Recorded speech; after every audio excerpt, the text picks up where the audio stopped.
ಹೋಗ್ಕಂಡ್ರಿಪ್ಪ. ಈ ಮಂದಿ ಬಹಳ ಡೇಂಜರ್ ಅದ. ಯಾವಾಗ ಏನ್ ಮಾಡ್ತಾರ, ಯಾವಾಗ ಎಲ್ಲಿ ಮಾಡ್ತಾರ ಅನ್ನೋದ ಗೊತ್ತಾಗಲ್ಲ. ಹೋಗ್ಕಂಡ್ರಿಪ್ಪ, ಮತ್ತೇನಾರ ಮಾಡಿಬಿಡ್ಯಾರ. ನಾಟಕದಲ್ಲಿ ಜ್ವಾಲ ಇಟ್ಟೆ, ಜ್ವಾಲನಲ್ಲಿ ಸಿಟ್ಟು ಇಟ್ಟೆ, ಸಿಟ್ಟಿನಲ್ಲಿ ಭಾರ್ಗವ ಬಿಟ್ಟೆ, ಕಿಲಾಡಿ ಜೈ ಮೈಲಾರ, ಜೈ ಮೈಲಾರ.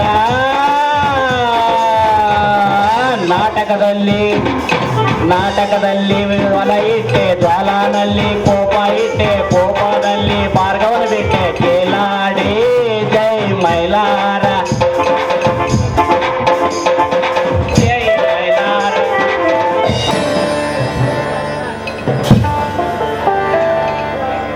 ದೇವ ಶಿವಾನಂದ, ಬಡತನವೆಂಬ ಬಿರುಗಾಳಿಯ ಹೊಡೆತಕ್ಕೆ ಸಿಲುಕಿದ ನನ್ನ ಸಂಸಾರವೆಂಬ ದೋಣಿ ದಿಕ್ಕು ಕಾಣದೆ ದಡ ಸೇರಲು ಅಸಹಾಯಕವಾಗಿ ತೇಲಾಡುತ್ತಿದೆ. ಈ ಸಮಾಜವೆಂಬ ಭವಸಾಗರದಲ್ಲಿ ದೇವ ನಿನ್ನನ್ನೇ ನಂಬಿ ನ್ಯಾಯ ನೀತಿ ಎಂಬ ಕತ್ತಿನ ಅಲಗಿನ ಮೇಲೆ ಅಲೆದಾಡುವ ನಮ್ಮಂತ ಕಡು ಬಡವರನ್ನು ಕೈ ಬಿಡದೆ ಕರಪಿಡಿದು ಕಾಪಾಡು ಎಂದು ನಿನಗೆ ಶಿರವಾಗಿ ಬೇಡಿಕೊಳ್ಳುವೆ ತಂದೆ. ನೀನೇ ಕರುಣಾಮೂರ್ತಿ ಎಂದು ಇದ್ದೊಬ್ಬ ತಮ್ಮನಿಂದಲೇ ಈ ಬಡವನ ಬಾಳಿನ ಕತ್ತಲೆಯ ಕರಾಳ ದಿನಗಳನ್ನು ಕಳೆದು ಬೆಳಕಿನ ಕಿರಣಗಳನ್ನು ಮೂಡಿಸುವಂತೆ ಈ ನಿನ್ನ ಬಡ ಕಂದನಿಗೆ ಆಶೀರ್ವದಿಸು ತಂದೆ, ಆಶೀರ್ವದಿಸು. ಶ್ರೀಮಂತ ಶಕ್ತಿ ಪ್ರಸಾದನ ದಯದಿಂದ ಸಾಲ ಮಾಡಿ ನನ್ನ ತಮ್ಮನನ್ನು ಓದಿಸಿದೆ. ಸಾಲದ ವಿಷಯ ಹಾಲಿನ ಹೃದಯದಂತಿರುವ ನನ್ನ ತಮ್ಮನಿಗೆ ತಿಳಿಸದೆ ಅವನನ್ನು ಬೆಳೆಸಿರುವೆ. ಈ ವಿಷಯ ದಿವ್ಯಾಳಿಗೂ ಗೊತ್ತಿಲ್ಲ. ಯಾರ ಕಾಲನ್ನು ಹಿಡಿದಾದರೂ ಭಾರ್ಗವನಿಗೆ ನೌಕರಿ ಕೊಡಿಸಲೇಬೇಕು ಅಂದಾಗ ಈ ಬಡವನ ಬಾಳಿಗೆ ನೆಮ್ಮದಿ.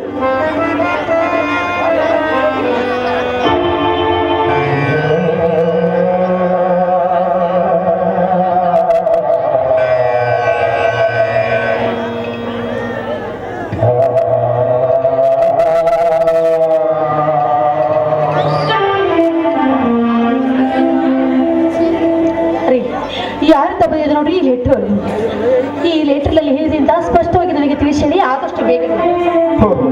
ಭಾರ್ಗವ್ ಲೆಟರ ಏನ್ ವಿಷಯ? ಸ್ವಲ್ಪ ತಾಳು ಓದಿ ಹೇಳುತ್ತೆ.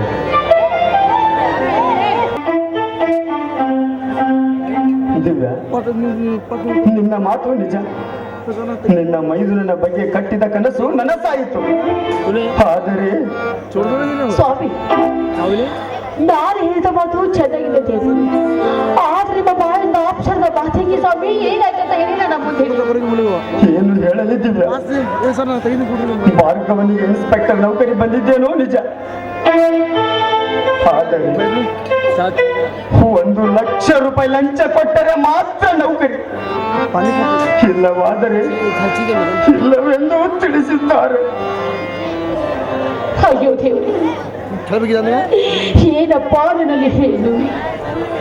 ನಿನ್ನ ಲೀಲೆಯ ಬಾಳಿನ ತೂಗಿ ನೋಡ್ತೀನಪ್ಪ. ನಮ್ಮ ಕಡು ಬಡವರ ಮೇಲೆ ನಾವು ಯಾವ ಪಾಪ ಮಾಡಿರುವೆಂದು ನಮಗೆ ಕಷ್ಟದ ಮೇಲೆ ಕಷ್ಟ ಕೊಡ್ತೀವಿ. ಅಯ್ಯೋ, ಮುಂದೆ ಈಗೇನು ಮಾಡುದು ಸ್ವಾಮಿ ನಮಗೊಂದು ತೋಚಿದಂತಾಗಿದೆ. ಏನು ಮಾಡಬೇಕು, ಯಾರನ್ನು ಕೇಳಬೇಕು ನನಗೊಂದು ತಿಳಿಯಲಾಗಿದೆ. ಕನಸಿನಲ್ಲಿ ಕಾಣದ, ಮನಸ್ಸಿನಲ್ಲಿ ನೋಡದ ಅಷ್ಟೊಂದು ಹಣವನ್ನು ನಾನೆಲ್ಲಿಂದ ತರಲಿ? ಆ ಶಿವನ ಇಚ್ಛೆಯಂತೆ ಆಗಲಿ. ಬಂದ ಕಷ್ಟಗಳೆಲ್ಲ ಬರಲಿ, ಬಂದದ್ದೆಲ್ಲ ನನಗೆ ಇರಲಿ. ಏನಾದರೂ ದಾರಿ ಹುಡುಕಿದರಾಯ್ತು. ಸ್ವಾಮಿ, ಯಾರನ್ನ ಗೆದ್ರಿ ಎಲ್ಲಿ ತೆಗೆದುಕೊಂಡು ಬರ್ತೀರಿ ಅಷ್ಟೊಂದು ಹಣವಂತು? ನಮ್ಮಂತ ಕಡು ಬಡವರಿಗೆ ಸಮಾಧಾನ ಯಾರು ಕೊಡ್ತಾರೆ? ಇಲ್ಲ ಸ್ವಾಮಿ, ನಮ್ಮಂತ ಬಡವರಿಗೆ 10 ಪೈಸೆ ಕೂಡ ಕೈ ಎತ್ತಿ ಕೊಡೋದಿಲ್ಲ ಈ ಸಮಾಧಿ. ಮುಂದೆ ಏನು ಮಾಡುದು ಸ್ವಾಮಿ, ನೀವೇ ಹೇಳಿ. ಹುಟ್ಟಿಸಿದ ದೇವರು ಹುಲ್ಲು ಮೇಯಿಸಲಾರ. ಕಂಡವರ ಕಾಲು ಹಿಡಿದಾದರೂ ನಾವು ಹಣವನ್ನು ತರಲೇಬೇಕು. ನಾವು ಶ್ರಮ ಪಡದೆ ಹೋದರೆ ನಮ್ಮನ್ನೇ ನಂಬಿರುವ ನಮ್ಮ ಮಗನಂತಿರುವ ಭಾರ್ಗವನ ಗತಿ ಏನು? ನೀನೇ ಹೇಳು. ಸ್ವಾಮಿ, ಈ ಶ್ರೀಮಂತರು ಎಂಬ ಸಭಾತನೆ ನಮ್ಮ ಬಡವರು ಕೈವಟಿಕೆಯಲ್ಲಿ ಆ ಶ್ರೀಮಂತರು 10 ಪೈಸೆ ಕೊಡುತ್ತಾರೆ. ಅಂದಾಗಿ ನಮ್ಮ ಭಾರ್ಗವರಿಗೆ ಅಷ್ಟೊಂದು ನಾನು ತರುವುದಾದ್ರೂ ಹೇಗೆ ಸ್ವಾಮಿ? ನೀವಾದ್ರೂ ಸ್ವಲ್ಪ ವಿಚಾರ ಮಾಡಬಹುದು. ಈ ನಮ್ಮ ಭಾರ್ಗವರಿಗೆ ಆದಷ್ಟು ಹಣವನ್ನು ಹೇಗೆ ಕೊಟ್ಟು ಕಳಿಸಬೇಕು? ನಾನು ಏನು ಮಾಡಬೇಕೆಂಬುದು ನನಗೊಂದು ತೋಚಿದ್ದಾಗಿದೆ. ದುಃಖಿಸಿದ್ರು ದಿವ್ಯ, ದುಃಖಿಸಿದರು. ದುಃಖಿಸಿ ಕಂಬನಿ ಮಿಡುಕಿದರೆ ತಪ್ಪಲಾರದೆ ನಮ್ಮ ಕಣ್ಣೀರಿನ ಗೋಳಾಟ. ನಮ್ಮಂತ ಕಡು ಬಡವರನ್ನು ಕಂಡು ಕರುಣೆ ತೋರದ ಶ್ರೀಮಂತರು ಸುಮ್ಮನೆ ಕುಳಿತಿರಬಹುದು. ಆದರೆ ಇನ್ನು ದಾನ ಮಾಡುವ ಧರ್ಮರಾಯರಿದ್ದಾರೆ ಈ ಸಮಾಜದಲ್ಲಿ.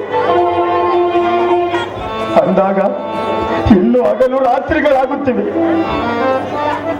ನಂಬಿದವರು ಯಾರು ಹಣ ಕೊಡದೆ ಹೋದರೆ ಇದೇ ಬೈರಿ ದೇವರ ಕೊಪ್ಪದಲ್ಲಿ ಭಿಕ್ಷೆ ಬೇಡಿ ತರುವೆನು ದಿವ್ಯ. ನೀನೇನು ಚಿಂತಿಸಬೇಡ. ಸ್ವಾಮಿ, ಏನ್ ಹೇಳ್ತಾ ಇದ್ರಿ ನೀವು? ಭಿಕ್ಷೆ ಬೇಡಿ ಅನಾಥ ಅನ್ನೋದು ಅಂದ್ರೆ ಹುಚ್ಚಿ, ಭಿಕ್ಷೆ ಬೇಡಿದರೆ ತಪ್ಪೇನು? ಜನರಿಂದ ಇಲ್ಲ ಎನಿಸಿಕೊಳ್ಳುವವನೇ ವಿನಃ ಅಲ್ಲ ಎನಿಸಿಕೊಳ್ಳಲಾರ ಈ ಮನೋಹರ. ಅಷ್ಟೇ ಏಕೆ, ಆ ಜಗದ್ ರಕ್ಷಕನಾದ ಶಿವನೇ ಭಿಕ್ಷೆ ಬೇಡಿಲ್ಲವೇ? ಅಂದಾಗ ನಮ್ಮಂತವರ ಪಾಡೆ ಕಳ್ಳ ಸುಳ್ಳ ನಾನಾಗದೆ ನ್ಯಾಯದಿಂದ ಕೈವಟ್ಟಿ ಕೇಳುವೆ. ಈ ನಿಮ್ಮ ಬಡ ಕಂದನಿಗೆ ಭಿಕ್ಷಾ ನೀಡಿ ಪುಣ್ಯ ಕಟ್ಕೊಳ್ರಿ ಅನ್ನು. ಹೌದು ಸ್ವಾಮಿ, ಹೀಗಾದ್ರೂ ಮಾಡಿ ವ್ಯವಸ್ಥೆ ಮಾಡಿ ಆದಷ್ಟು ಬೇಗ ನಾವು ಭಾರತವರಿಗೆ ಕೊಟ್ಟು ಕಳಿಸೋದು ಎಷ್ಟೊಂದು ವಸ್ತು. ಹೀಗಾದ್ರೂ ಮಾಡಿ ನಾವು ಬೇಕಾಗುತ್ತೆ. ದಿವ್ಯ, ಎಷ್ಟೊಂದು ವಿಶಾಲ ಹೃದಯದವಳು ನೀನು. ನಿನ್ನನ್ನು ನಾನು ಅರ್ಥ ಮಾಡಿಕೊಂಡಿರಲಿಲ್ಲ. ನಿಜವಾಗಲೂ ನನ್ನ ಮನೆ ಬೆಳಗಿದ ಸತಿ ಜೊತೆ ನೀನು. ಭಾರ್ಗವನಿಗೆ ಜನ್ಮ ಕೊಟ್ಟ ತಾಯಿಯನ್ನೇ ಮರೆಸುವ ಮಮತೆಯನ್ನ ತೋರಿ ಈ ಕಲಿಯುಗದಲ್ಲಿ ಹತ್ತಿಗೆಯ ತಮ್ಮನೆಂಬ ನುಡಿಯನ್ನು ಸಾರ್ಥಕ ಮಾಡಿದ ಮಹಾಸಾಧ್ವಿ ನೀನು.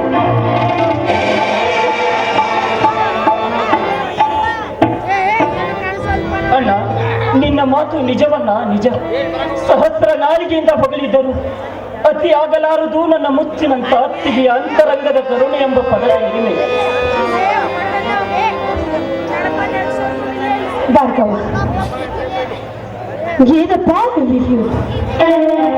ನಿನಗೆ ನೌಕರ ಬಂದ ಸಂತೋಷವಾಗಲಿಲ್ಲ. ನಾನು ವಿಷಯ ಕೇಳಿದ್ದೀನಿ ಭಾರ್ಗವ.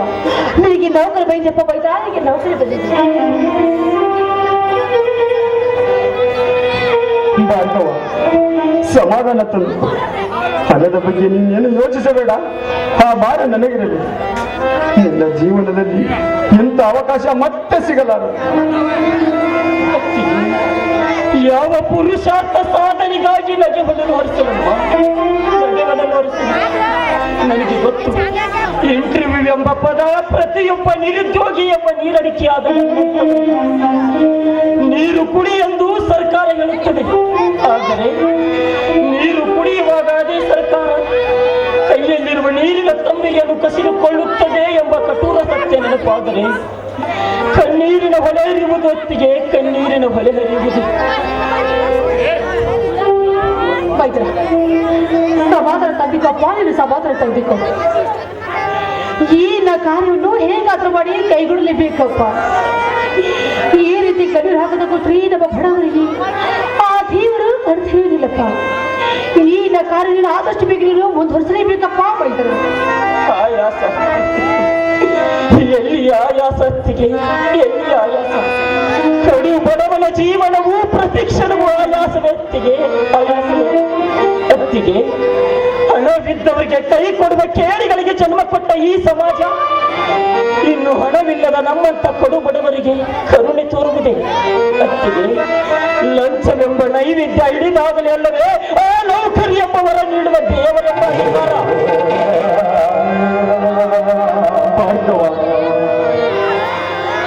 ಬಗ್ಗೆ ನೀನೇನು ಚಿಂತಿಸಬೇಡ. ಆ ಭಾರ ನನಗಿರಲಿ. ನಿನ್ನ ಜೀವನದಲ್ಲಿ ಇಂಥ ಅವಕಾಶ ಮತ್ತೆ ಸಿಗಲಾರದಪ್ಪ, ಸಿಗಲಾರದು. ಹೌದು ಬರ್ಕ, ನಿಮ್ಮ ಅಣ್ಣ ಹೇಳ್ತಿರೋ ಮಾತಲ್ಲಿ ಸತ್ಯವಿದೆಪ್ಪ. ನಿಮ್ಮ ಅಣ್ಣ ತೆಗೆದಿರುವ ಬಾರಿಗೆ ನಾವು ದೇವರಿದ್ದಾಗೆ. ಈ ನಿಮ್ಮ ಅಣ್ಣನ ಪ್ರೀತಿ ನೋಡಿ ನಿಮ್ಮ ಸಮಾಚಾರವನ್ನು ಮೆಚ್ಚಿಕೊಳ್ಳಬೇಕಾಗಿದೆಯಪ್ಪ. ಹಣದ ಆಗರವೆಂಬ ಸಾಗರವನ್ನೇ ತಂದೊಡ್ಡಿದರು ಸರಿಯಾಗಲಾರದು ನಮ್ಮಂತ ಬಡ ಪದವೀಧರರ ಬಾಳು. ಕಲಿತ ಪದವಿಗೆ ತಕ್ಕ ನೌಕರಿ ಕೊಡುವ ತಾಕತ್ತು ಎಲ್ಲಿದೆ ಈ ಭಾರತ ಸರ್ಕಾರಕ್ಕೆ? ಹೌದು, ಅಷ್ಟೊಂದು ಹಣವನ್ನು ಎಲ್ಲಿಂದ ತರುವಿಯನ್ನ? ನೀನು ತರುವ ಕೂಲಿಯಲ್ಲೇ ಮನೆ ನಡೆಯುವುದು ಕಷ್ಟ. ಇಂಥ ಪರಿಸ್ಥಿತಿಯಲ್ಲಿ ಹಣವನ್ನು ಎಲ್ಲಿಂದ ತರುವಿಯನ್ನ? ಹೇಳಣ್ಣ, ಹೇಳು. ಭಾರ್ಗವ, ಕಾಲು ಹಿಡಿದು ಅಣ್ಣನಿಗೆ ಕೈವಡ್ಡಿಯಾದರೂ ತರುವೆನು ಹಣವನ್ನು. ನೀನೇನು ಚಿಂತಿಸಬೇಡಪ್ಪ, ಚಿಂತಿಸಬೇಡ. ಅಲ್ಲ, ಬೇಡ ಅಲ್ಲ, ಬೇಡ. ಶ್ರೀರಾಮಚಂದ್ರನಂತಿರುವ ನಿನ್ನನ್ನು ಅನ್ಯರ ಕಾಲು ಇಳಿಸುವ ಕರ್ಮ ಕಾರ್ಯ ನನಗೆ ತರಬೇಡಲ್ಲ, ತರಬೇಡ. ನಿನ್ನನ್ನು ಕಂಡವರ ಕಾಲು ಇಡಿಸಿ ನಾನು ಸಾಧಿಸುವುದಾದರೂ ಏನು? ಬೇಡಲ್ಲ, ನನಗೆ ಆ ನೌಕರಿ ಎಂಬ ಅಣ್ಣರ ಚಾಕ್ರಿ ಬೇಡ. ನನ್ನ ತೋಳಿನಲ್ಲಿ ಶಕ್ತಿ ಇದೆ, ಕೂಲಿ ಮಾಡಿ ಆದರೂ ನಿಮ್ಮನ್ನು ಸಾಕುವೆನು. ಆದರೆ ಕಂಡವರ ಕಾಲು ಇಡುವ ಕರ್ಮಕಾರ ನನಗೆ ತರಬೇಡ. ನಿನ್ನ ಒಳಿತು ಕಡಕುಗಳ ಅರಿವು ನನಗಿರಲಿಲ್ಲ. ನನ್ನ ಮಾತು ಮೀರಿ ನಡೆದರೆ ನಿನಗೆ ನನ್ನ ಆನೆ ಪ್ರಮಾಣ ಮಾಡಿ ಪ್ರಾಣ ಸಂಕಟ ತಂದು ಕೊಡಬೇಡಲ್ಲ. ಈ ಅನಾಥನ ಸಲುವಾಗಿ ಇಷ್ಟೊಂದು ಅಕ್ಕರೆ ತೋರಿಸುವ ನೀನು ನಿಜವಾಗಲೂ ಕಲಿಯುಗದ ಶ್ರೀರಾಮಚಂದ್ರ ನೆಲೆಸಿಕೊಂಡಿಯಲ್ಲ, ಶ್ರೀರಾಮಚಂದ್ರ ನೆಲೆಸಿಕೊಂಡಿ. ಆಗಲಿ, ನಿಮ್ಮ ಮಾತು ಮೀರಲಾರೆ. ಈಗಲಾದರೂ ಸಂತೋಷವೇನನ್ನ? ಹೌದಪ್ಪ ಭಾರ್ಗವ, ನೀವಿಬ್ರು ಅಣ್ಣ ತಮ್ಮದ್ರು ಇರುದ ನೋಡಿದ್ರಿ. ಈ ಸಮಾಧಿರುವ ಅಣ್ಣ ತಮ್ಮದ್ರು ಈ ನಿಮ್ಮ ಗುಣಕ್ಕೆ ಮೆಚ್ಚಿಕೊಳ್ಳಬೇಕಾಗಿದೆಪ್ಪ ಇದರ ಸಮಾಜ ಜನವನ್ನು. ದಿವ್ಯ, ನಿನ್ನ ಮಾತು ನಿಜ. ನೀನು ಕೂಡ ರಾಮನಿಗೆ ಸತಿಯಾಗಿ, ಲಕ್ಷ್ಮಣನಿಗೆ ಅತ್ತಿಗೆಯಾಗಿ, ಆ ಸೂರ್ಯವಂಶ ಬೆಳಗಿಸಿದ ಸೀತೆಯಂತೆ ಮಹಸ್ಸಾಧ್ವಿ ಎನಿಸಿಕೊಂಡು ಈ ಮನೋಹರನ ಮನಗಳನ್ನು ಬೆಳಗಿದ ಸತಿ ಜ್ಯೋತಿ ನೀನು. ಏನ್ರಿ, ಅಣ್ಣ ತಮ್ಮ ನಿಂತುಕೊಂಡು ಈ ನಿಮ್ಮ ಅತ್ತಿಗೆಯನ್ನು ಅಷ್ಟೊಂದು ಶುಲ್ಕವಾಗಿ ಏರಿಸ್ಕೊತಾ ಇದ್ರಲ್ಲ, ನೋಡಿ ಒಳಗಡೆ ಕೈಕಲ್ ಮಗ ತೆಗೆದುಕೊಂಡು ಊಟ ಮಾಡಿದ್ರಿ ಅಂತ. ಇಲ್ಲಪ್ಪ,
ನಕ್ಷತ್ರಗಳು ನಲ್ಲನಾದ ಈ ಪೃಥ್ವಿರಾಜನಿಗೆ ಮಿಕ್ಕ ಗ್ರಹಗಳ ಉಪದೇಶದ ಅವಶ್ಯಕತೆ ಇಲ್ಲ.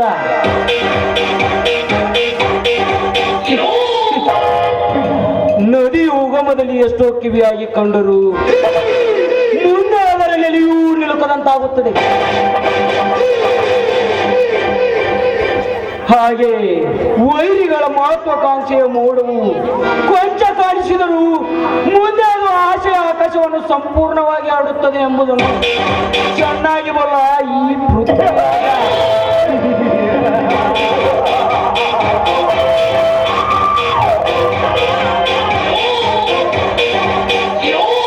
ಈ ಪೃಥ್ವಿರಾಜನೆಂಬ ಸರ್ಪಕ್ಕೆ ಎದುರಾಳಿಯಾಗಿ ನಿಂತಿದ್ದಾರೆ ಆ ಶಕ್ತಿ. ನಿಲ್ಲಲಿ, ಅವನ ಗುಪ್ತ ವ್ಯವಹಾರಗಳೆಲ್ಲ ಕ್ಷಣ ಮಾತ್ರದಲ್ಲಿ ಬಂದು ಬೀಳುವವು. ಈ ಪೃಥ್ವಿ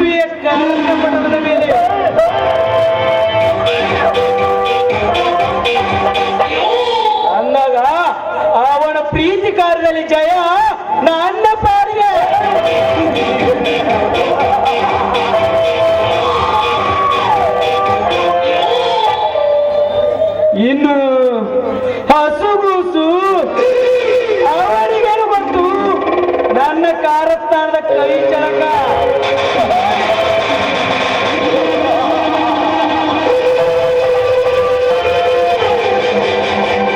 ಈ ಪೃಥ್ವಿರಾಜನ ಪ್ರಳಯಕ್ಕೆ ಪುಡಿ ಆಗಲೇಬೇಕು. ಪ್ರಜ್ವಲನ ಕನಸಿನ ಆಚೆಗೆ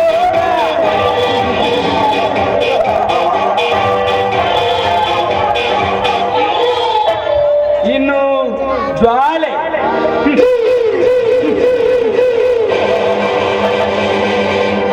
ಅವಳೊಂದು ಶ್ರೀಮಂತನ ಮಮತೆ ಎಂಬ ಪಂಜರದಲ್ಲಿ ಮುದ್ದಾಗಿ ಬೆಳೆದ ಸ್ವಂತಿನ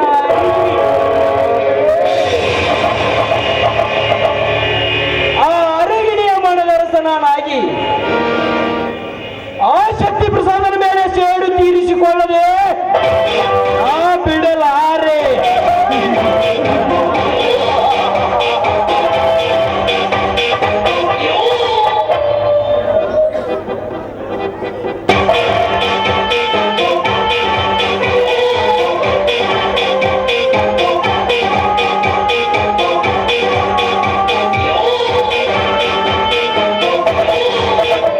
ಓಹೋ, ರೌಡಿ ರಾಜ ಬರ್ತಿರೋ ಸಮಾಚಾರ ಇರಲಿಲ್ಲ.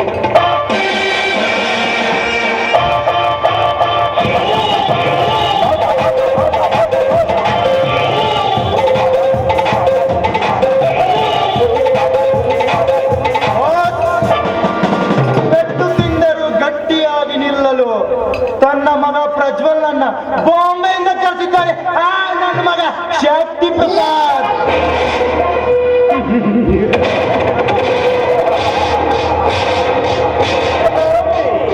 ಈ ಸಾಹಸ ಸಿಂಹನಾದ ಪೃಥ್ವಿರಾಜನಿಗೆ ಹಸಿವಿನಿಂದ ಆತರಿಯುವ ಗುಬ್ಬೆಯಿಂದ ಸವಾಲೆ. ರೌಡಿರಾಜ, ಕಲಿಯುಗದ ಕಾಲಭೈರವನಾದ ಈ ಪೃಥ್ವಿಯನ್ನು ಕೆಣಕುವ ಕೇಳಿ ಯಾರೂ ಇಲ್ಲ ಈ ಸಮಾಜದಲ್ಲಿ. ನೀನೇನು ಭಯ ಪಡಬೇಡ. ಭಯ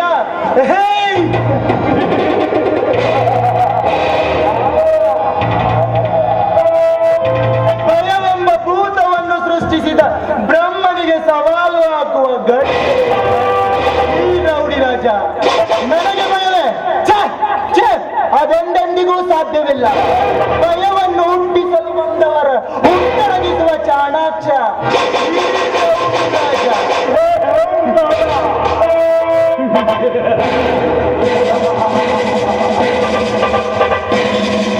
ರಜಾ, ನಿನ್ನ ಧೈರ್ಯ ಶೌರ್ಯಕ್ಕೆ ಬೆಲೆ ಕಟ್ಟಿ ಅಂತಾರಾಷ್ಟ್ರೀಯ ಡಕಾಯತನೆಂದು ಸಿಂಹದಂತೆ ಗರ್ಜಿಸುವ ನಿನ್ನನ್ನು ಇಟ್ಟುಕೊಂಡಿರುವೆ. ಅಂದಾಗ ನಿನ್ನ ನಿಯತ್ತೆಂಬ ನೀರಿನ ಆಳ ನೋಡದ ಮೂರ್ಖ ನಾನಲ್ಲ. ಅಣ್ಣಾಗಿನವರ ಮನೆಗೆ ಕಣ್ಣಾಗಲಾರ ಈ ರೌಡಿ ರಾಜ. ನನ್ನದೇನಿದ್ದರೂ ವೈರಿಗಳ ಎದೆಗೂಡಿನ ಜೊತೆ ಚಲ್ಲಾಟ. ನೀವು ಹೇಳಿದ ಕಾರ್ಯ ಮಾಡಲೇ ಬಿಡಲಾರೆ ಬಾಸ್. ಹೇಳಿ ಬಾಸ್, ಹಸಿದ ಹೆಬ್ಬುಲಿಯ ಹಾಲು ತರಲೆ, ಆಕಾಶದ ತಾರೆಗಳನ್ನು ಆಟಿಕೆ ಮಾಡಲೆ, ಇಲ್ಲ ಆ ಶಕ್ತಿ ಪ್ರಸಾದನ ರುಂಡ ಚೆಂಡಾಡಲೆ. ಹೇಳಿ ಬಾಸ್, ಹೇಳಿ.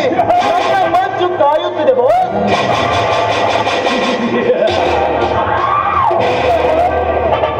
ರಜಾ, ಹಾಗೆ ಒಂದೇ ಏಟಿಗೆ ಆ ಶಕ್ತಿ ಪ್ರಸಾದನನ್ನು ಮುಗಿಸಿದರೆ ತೀರಲಾರದು ನನ್ನ ಶೇಡಿನ ದಾಹ. ನಾವು ಅವನ ಎಲ್ಲ ವ್ಯವಹಾರಗಳನ್ನು ಕೆಡಿಸಿ ಮೋಜು ನೋಡುವ ಮೋಜುಗಾರರಾಗಬೇಕು. ನಂತರ ಆ ಕೆಲಸ ನಾವು ಮಾಡಿ ದಕ್ಕಿಸಿಕೊಳ್ಳಬೇಕು. ಇದನ್ನು ಆ ಶಕ್ತಿ ಪ್ರಸಾದ ಕಂಡು ಮನೋವೇದನೆ ತಾಳೆ ಮೈ ಮನಗಳ ಸೀಮಿತ ಕಳೆದುಕೊಂಡು ಬೀದಿ ವಿಕಾರಿಯಾಗಬೇಕು.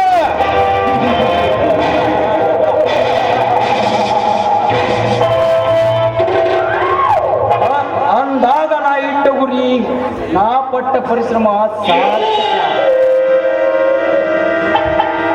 ಹಾ ರಾಜ, ನಾಳೆ ಶಕ್ತಿ ಪ್ರಸಾದನ ಲಾರಿ ದಾಂಡೇಲಿಯಿಂದ ಬರುವುದು. ಅದರಲ್ಲಿ ಗೊಂದದ ತುಂಡುಗಳನ್ನು ಸಾಗಿಸುತ್ತಾನೆ. ಆ ಲಾರಿಯನ್ನು ನಿನ್ನ ಚಾಣಾಕ್ಷತನದಿಂದ ಲಪ್ಪಾಯಿಸಿ ತೆಗೆದುಕೊಂಡು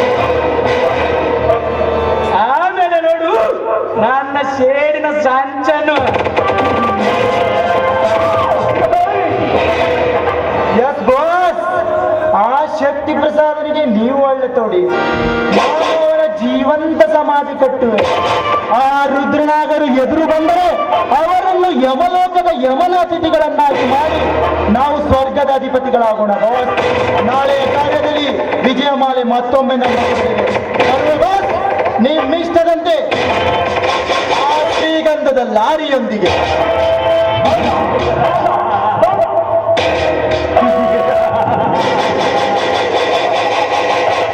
ಆಯ್ತು ರಜಾ, ನೀನಿನ್ನು ಹೊರಡು. ನನಗೆ ಸ್ವಲ್ಪ ಕೆಲಸವಿದೆ. ಹೇಳಿದ ಕೆಲಸ ನೆನಪಿರಲಿ. ಸ್ವಲ್ಪ ಎಚ್ಚರ ತಪ್ಪಿದರೆ ಅಪಾಯದ ಅಂಚಿನಲ್ಲಿ ನಮ್ಮಿಬ್ಬರ ಪ್ರಾಣಗಳು. ಅಪಾಯವನ್ನು ಉಪಾಯದಿಂದ ಭೇದಿಸಿ ಜೈಶಾಲೆಗೆ ಬರಜ. ದೇಶಕ್ಕೊಬ್ಬನೇ ಪ್ರಧಾನಿ, ರಾಜ್ಯಕ್ಕೊಬ್ಬನೇ ಮಂತ್ರಿ, ಆದ್ರೆ ಈ ಬೈರಿ ದೇವರ ಕೊಪ್ಪಕ್ಕೆ ನಾನೊಬ್ಬನೇ ರೌಡಿ ರಾಜ.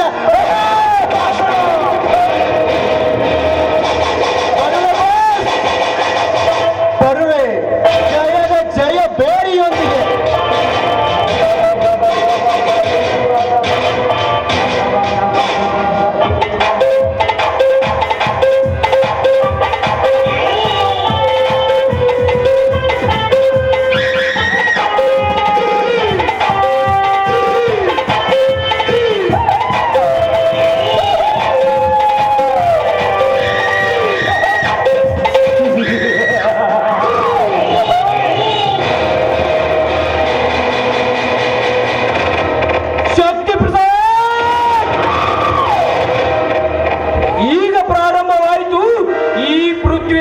ಶೇಡಿನ ಪುಸ್ತಕದ ಪ್ರಥಮ ಅಧ್ಯಾಯ. 14 ವರ್ಷಗಳ ಹಿಂದೆ ನೀನು ಮಾಡಿದ ಕರ್ಮ ಕಾರ್ಯಕ್ಕೆ ನನ್ನ ಮನೆತನವೇ ಸರ್ವ. ತುಂಬು ಯೌವನದ ನನ್ನ ಅಕ್ಕನ ಜೊತೆ ಕಾಮ ಕ್ರೀಡೆಯಾಡಿ ಅವಳು ಗರ್ಭ ಧರಿಸಿದ ಮೇಲೆ ಕಾಲಿನಿಂದ ಒಂದು ಕೈ ಬಿಟ್ಟೆ. ಅವಮಾನ ಸಹಿಸಿದ ನನ್ನ ಅಕ್ಕ ನೇಣು ಹಾಕಿಕೊಂಡು ಕೇಳಲು ಹೋದ ನನ್ನ ತಂದೆಯನ್ನು ಜೈಲಿಗೆ ಕಳಿಸಿದೆ. ಅದೇ ಕೊರಗಿನಲ್ಲಿ ನನ್ನ ತಾಯಿ ಕೊನೆಯುಸಿದೆ. ಹೀಗೆ ನಿನ್ನ ಕುತಂತ್ರ ಬುದ್ಧಿಯಿಂದ ರಕ್ತಮಯವಾಗಿ ಚಿತ್ರಿಸಿದೆ ನನ್ನ ಮನೆತನ. ಆಗ ನಾನು ಕರುಣೆ ಇಲ್ಲದ ಈ ಸಮಾಜದಲ್ಲಿ ದಿಕ್ಕಿಲ್ಲದೆ ಅನಾಥನಾದೆ. ಆದರೂ ನನ್ನ ಹೃದಯದಲ್ಲಿ ಶೇಡು ಎಂಬ ರೋಷದ ಜ್ವಾಲೆ ಕಾಯುತ್ತಿತ್ತು.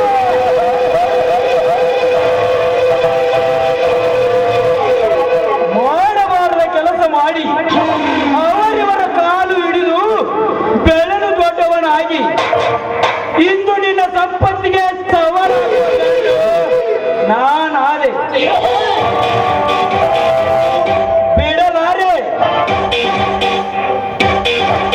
ಗೌರವರನ್ನು ಸರ್ವನಾಶ ಮಾಡಿ ತನ್ನ ಬಂಧು ಬಾಂಧವರ ಆತ್ಮಕ್ಕೆ ಶಾಂತಿ ತಂದು ಕೊಟ್ಟ ಆ ಮಹಾಭಾರತದ ಶಕುನಿಯಂತೆ ನಿನ್ನನ್ನು ಯಮಲೋಕಕ್ಕೆ ಅಟ್ಟಿ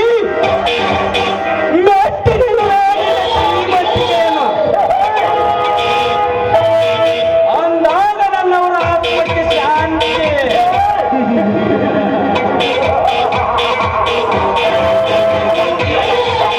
ಈ ಪೃಥ್ವಿರಾಜನೆಂಬ 4 ಅಕ್ಷರಗಳು ಪುಟಿದೇಳಲಿ ನಿನ್ನ ರಕ್ತದವೇ.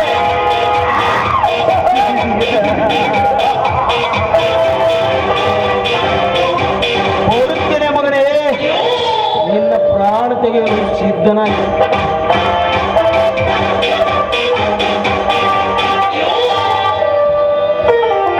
ದಯವಿಟ್ಟು ಬ್ಯಾಡು ಕ್ಯಾಶ್ ಸ್ಲೋ ಇರಿಸ್ತೀನಿ. ಸೌಂಡ್ ಕಡಿಮೆ ಇದೆ, ಯಾಕಂದ್ರೆ ಅಲ್ಲಿ ಆ ಕಡೆ ಹೊರಗೆ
ಸಾಕಾಗಿ ಹೋತ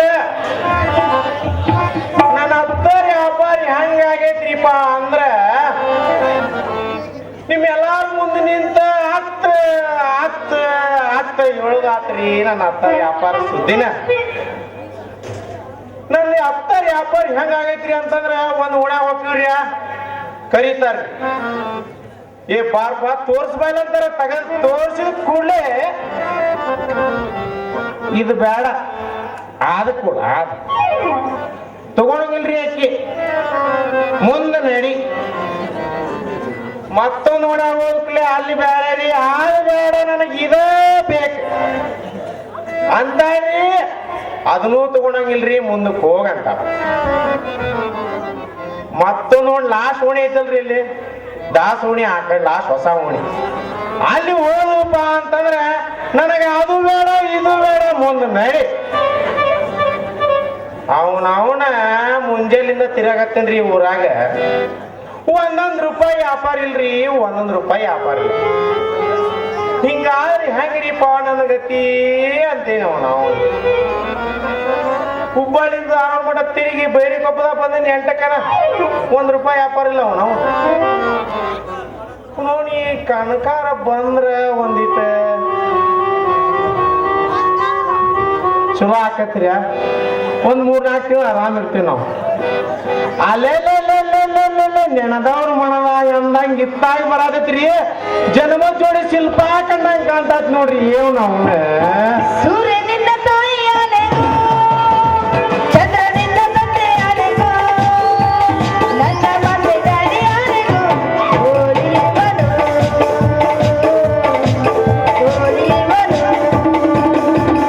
ಸೂರ್ಯನಿಂದ ತಾಯಿಯಾನೆಗೋ ಚಂದ್ರನಿಂದ ತಂದೆಯಾನೆಗೋ ನನ್ನ ಮನೆ ಡ್ಯಾಡಿಯಾನೆಗೋ ಓಲಿವನು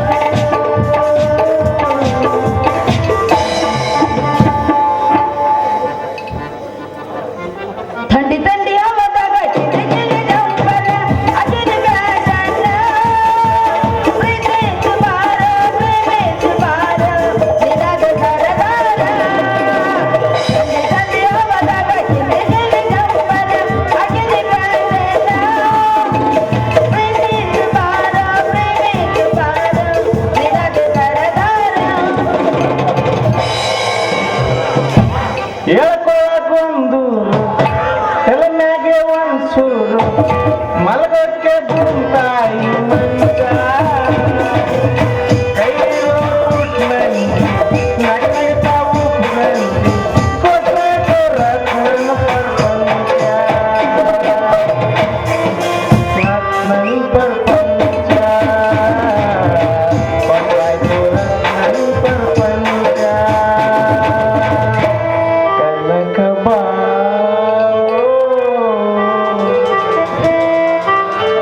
ನೂರಾರು ಜನವಾದ ಗೆಳೆಯ ಹಿಂಗಾರು ಸೀಮೆಯ ಬಡಿಯ ನೂರಾರು ಜನವಾದ ಗೆಳೆಯ ಹಿಂಗಾರು ಸೀಮೆಯ ಬಡಿಯ ನೀನು ಚಂದವೋ ನಿನ್ನಾದಿ ಚಂದವೋ ಅಂತರಂಗ ತುಂಬಿಕೊಂಡ ಮಾತು ಚಂದವೋ ನೀನೇ ಚಂದವೋ ನಿನ್ನಾದಿ ಚಂದವೋ ಅಂತರಂಗ ತುಂಬಿಕೊಂಡ ಮಾತು ಚಂದವೋ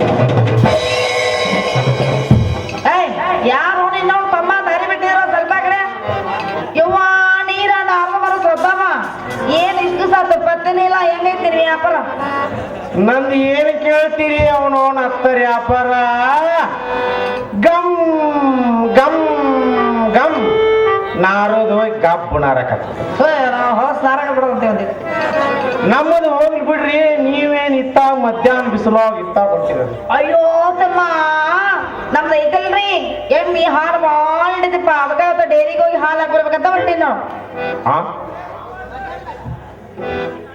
ನಿಮ್ ಎಮ್ಮಿ ಬಾಳ ಚಲೋ ಐತ್ರಿ ನಿಮ್ ಎಮ್ಮಿ ಬಾಳ ಚಲೋ ಐತ್ರಿ ಅಯ್ಯೋ ನೋಡಕ್ ಬಂದಿದ್ದೀರ ಎಮ್ಮಿ ಅವನವನ 4 ಕರ ಗುದ್ದಿ ಕುಡಿದ್ರು